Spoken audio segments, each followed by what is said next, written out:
just a little conversation about some things that I see my own students doing. And my own students, when they're making, this is like a social media post, this isn't for print, so I'm not going to be talking about bleed, but I am going to be talking about the edges of this document. So there is a beginning and an end, there's a top and a bottom, there's a left and a right, and you only have so much space, so much real estate to work with. But I'm seeing that a lot of people are trying to cram in as much as possible. So that might mean putting everything as close to the edge as possible. It might mean I'm going to make this as big as possible, and that doesn't necessarily look professional. Um, so just to make it easier on my eyes, to make it look a little bit more professional, there is some spacing between the letters and the edge of my document. Same thing, there's a little bit of space between this word and my other text box. And maybe sometimes I wouldn't want that space. I would want it right under the word Michael. That looks appropriate too. Both words are about the same size. Yeah, it's not a whole lot of space between word and word, like one word in the next text box, but there's different things you can do just to judge the spacing. I wouldn't want to overlap this J. That makes it hard to read.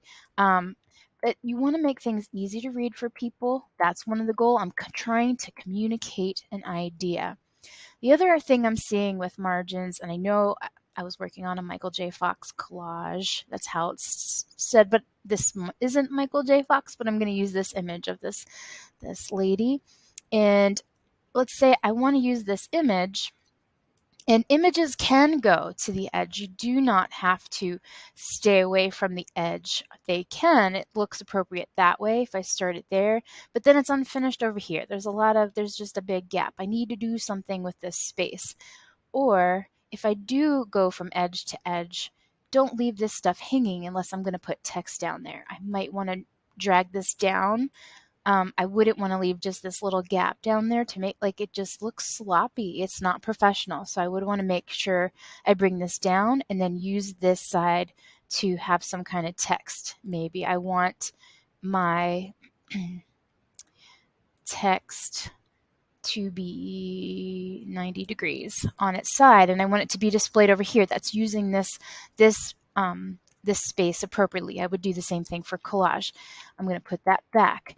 There's more you can do with this image to use these borders. Maybe I want the image to be the background, so I'm just going to, there's so much extra space because this picture uses a concept of thirds.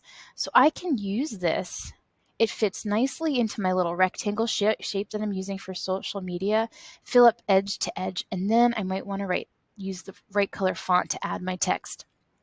So it's just a couple little, very dumbed down conversation about how to use margins. Like this is not appropriate to leave this much space down here, but if I just bring it out a little bit, put my word, it just looks so much professional. And we're just trying to work on using our margins a little bit better.